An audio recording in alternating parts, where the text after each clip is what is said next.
Willie D Live. Everywhere we went was private jets. You know what I'm saying? So that's how I got to Rockefeller. And that was probably like 2002 going into 2003, maybe. Might even be a little earlier, right? My first memorable meeting was the marketing meeting for the rollout for the Blueprint 2 album. And the first single was 03 Bonnie and Clyde, which was a remake of Me and My Girlfriend by Tupac, right? Me being who I am, I'm the same person I am today. They show us the video goes off, right? And I go, why is Jay-Z doing Tupac shit over? Tupac ain't fuck with Jay-Z. Everybody fuck. You can hear a mouse piss on cotton. The whole room was quiet. Everybody was stunned. Dane looked at me and said, somebody call Jay and tell him what Choke just said. Right? Right?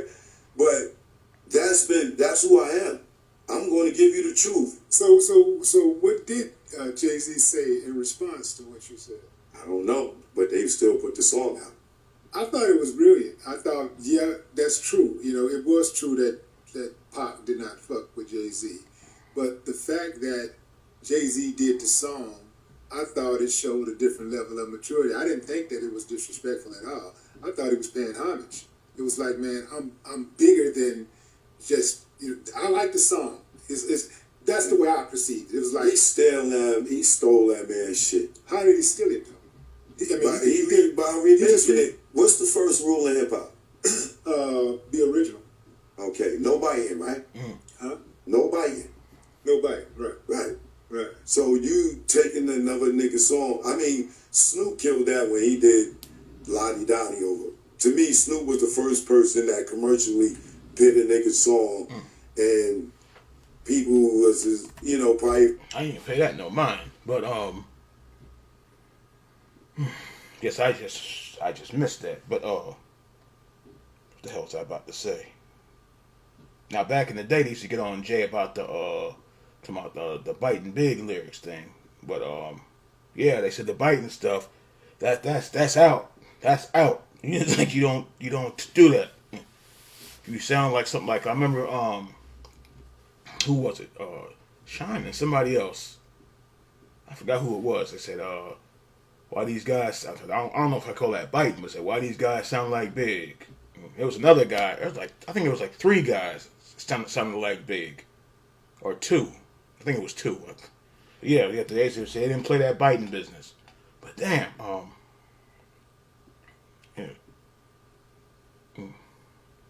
and I remember, I forgot all about this. The Black Album, that song, dun, dun, dun, dun, dun, that was Tracy Lee's beat. I remember that now.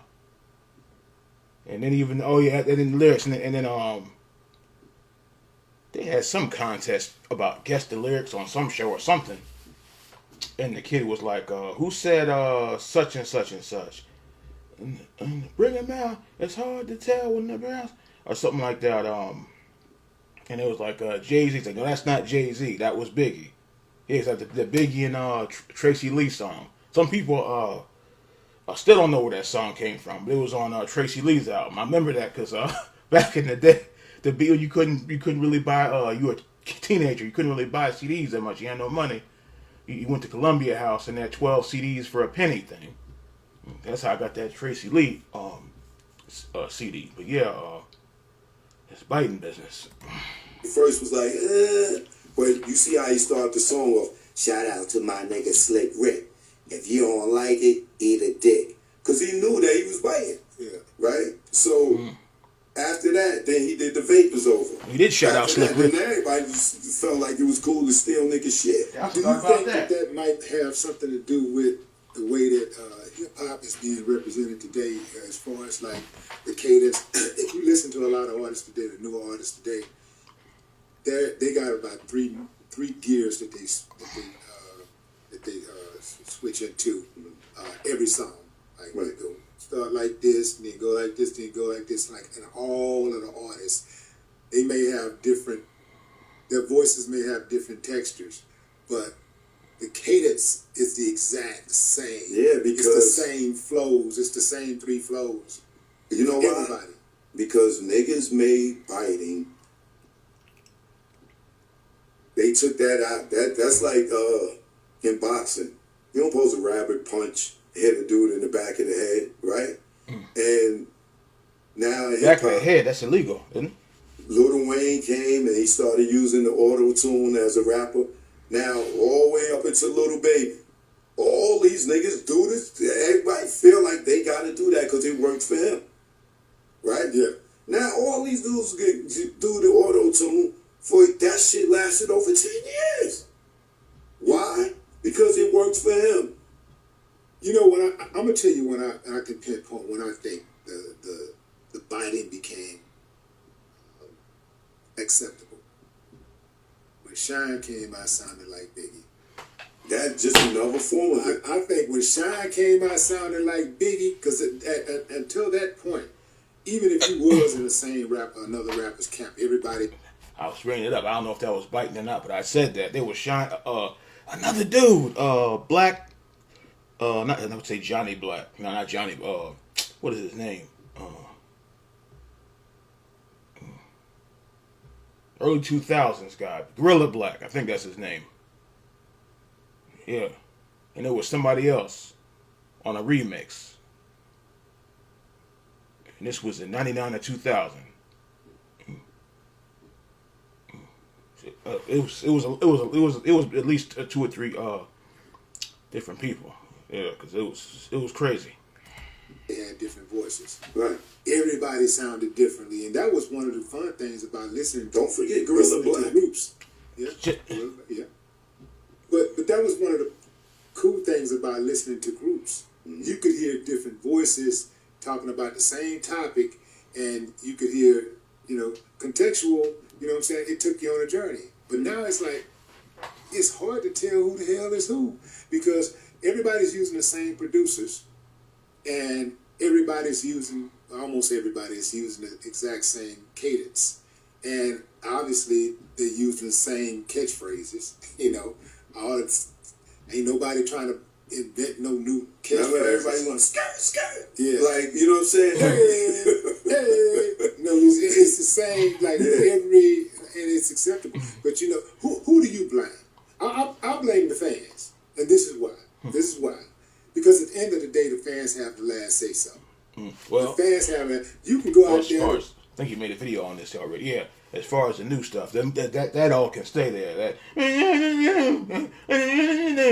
remember even I think Snoop was joking around. He's like, "What the hell? I don't sound like that."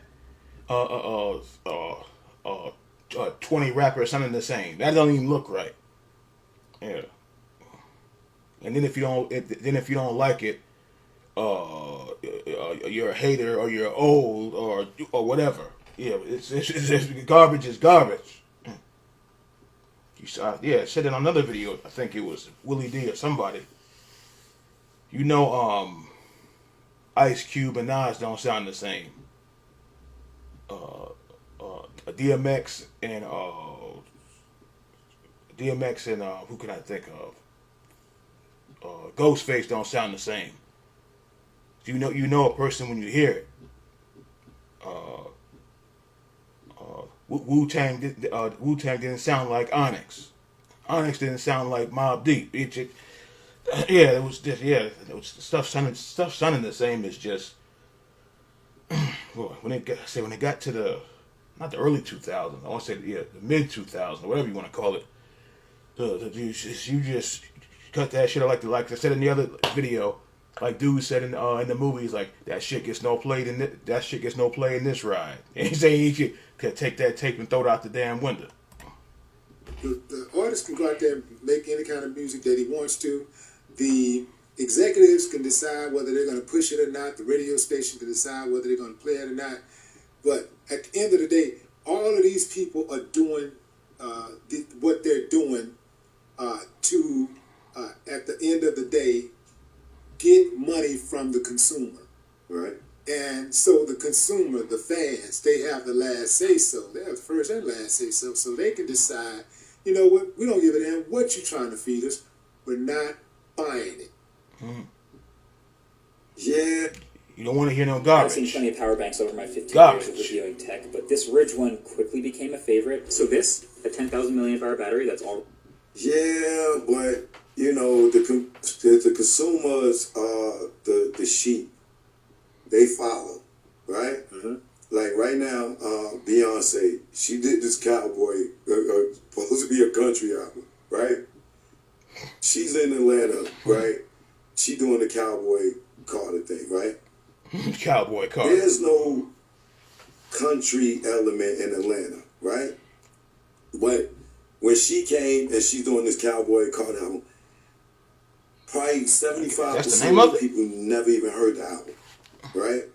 But people will go to the concert and they will go find a cowboy hat, cowboy boots, cowboy outfit just to go to the show, right? And didn't even buy the album.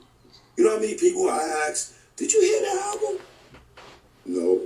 So what you going to the concert for? Because they Beyonce fans. Because Beyonce is a cultural phenomenon. Right. And But- it's just like going, it's like people, see, Beyonce is a total different ball of wax. When you start thinking about Beyonce, you really have to think about events like, for example, it doesn't matter if the Hawks have a winning season or a losing season. You get some tickets to the Hawks game, you're going, right? You get some tickets to the Lakers game. It doesn't matter if they're at the bottom of the barrel or if they're the reigning, three-peat champions. Mhm. You're going to the game. Right. Insert Beyonce.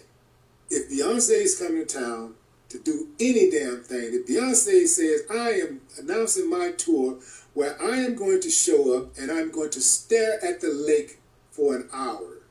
Join me. How about They that? will all be staring. They gonna They be coming like, to stare at the lake because Beyonce. That's boring. She's a cultural phenomenon. She's an event. She's not just an artist.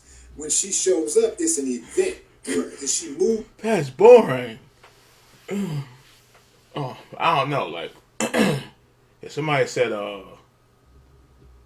we gonna go to the concert to listen to the dogs bark. I don't know about that. I don't know about that. I see what he's saying, but that's crazy business. But to buy an album, buy all this stuff and you ain't even heard the album. Now, if it's the Wu-Tang concert, I never could find the Wu-Tang shirt. You're gonna go regardless, whether you have the shirt or not. Whether you got the Wu-Tang hat or not, you're going to that damn concert. But staring at the river, I don't know about that. Listening at the dogs bark. Moves the city. She actually moves the city. And very few artists can do something like that. So I think.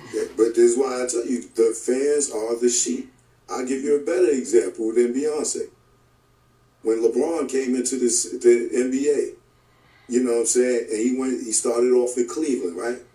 Everybody became Cleveland fans, right? This nigga moves to Miami. Motherfucking now you Miami Heat fans. I thought Some you people was a got Cleveland mad fan. at that. Oh no, I ain't a Cleveland. I'm a LeBron fan. Right. Now the nigga move over there he go back to Cleveland. Now you're a Cleveland fan, right? Now he's in LA. Now you a Lakers fan. They sheep. They wherever LeBron go, that's where they gonna go. If he go to New York, they're gonna be New York fans. So I can't really blame the sheep. You know what I'm saying? They got to be the artists to have integrity, to be like, yo, I'm not copying that person style. I'm not copying their cadence. I'm not copying their flow. I'm going to do me. You know what I'm saying? Like the Clips new album. I love it because they still be in the Clips. And they killing it. I'm Yo. like I was checking it out yesterday. Right. Them boys. Now imagine Pusha T start putting auto-tune on his voice. Nah. I don't know about You that. know what I I'm don't know saying? about all that. We'll be like, what? You get what I'm saying? You know, imagine Jay-Z putting auto-tune on his voice. Yeah. You know what I'm saying? And then he did it before one time in the remix I put on for my city with Young Jeezy. Jeezy, yeah. He like, yo, give me a little T-Pain effect. But then he come out with that for auto-tune. You know what I'm saying? Jay-Z he does that too. He will copy whatever the coach is doing. This is why we don't get no albums from him right now, because he's not inspired. He ain't got nobody to steal from. He don't have the state property dudes around him to steal from. That's dirty. He ain't got a Let me bunch get of that people back. to steal from. So Jay-Z he does that too. He will copy whatever the coach is doing. This is why we don't get no albums from him right now, because he's not inspired. He ain't got nobody to steal from. Ooh. He don't have the state property dudes around him to steal from. He ain't got a bunch of people to steal from. So this is why we can't get no music from him, because he's not inspired. I ain't buying that, Chuck. I'm not buying that, man. You just seen Nas put out The King's Disease, a trilogy, and got a Grammy. 20 years, 30 years past his career. Nas never got a Grammy before. He put out that King's Disease album. It was phenomenal. You know what I'm saying? They say hip-hop is a young man's game. No, it ain't. Because hip-hop is still young. You know what I'm saying? It's 50 years old right now, so they say, right? But you can still see Guns N' Roses and all these other guys still touring. You know, the niggas they say rock and roll is a young man's era. A young man's game. Because you had young rock dudes come in like, I can't even think of them any names right now. But they came in and they doing rock music, right? And it's not, and the old guys are still touring, making music. Just like now, people are starting to realize, oh, hey, wait a minute. It's not a young man's game. You know what I'm saying? And now you got, the artist Slick Rick just put out an album. P.E. just put out an album. Because they all looking at Nas like Nas woke him up. Yo, we got to start rapping. Why y'all niggas quit? You think I want to listen to the young thugs and these guys? Oh, man. I can't relate to what they talking about. I'll tell you why they quit. For the same reason I did. Ain't no money in it. And this is what I mean. It takes a lot of money to make these records. Not as much as it used to when we first got out. Right. But it still takes money to make these records. It takes producers to, if you're not self-contained where you produce and write yourself, then it takes money to hire producers to come in and produce your album, for a reasonable rate, right? Right. And that's all relative, right? So that producer, especially if he's a capable producer, Right. he can go anywhere and write his own ticket. He can make, shit up with. Yeah, like you said, just then, Cho, listen to this new stuff. It's just, and then the guys that are good, they get overshadowed by the garbage. That's the part that you hate. You hate that. It's like looking at crap on a plate. Who wants that?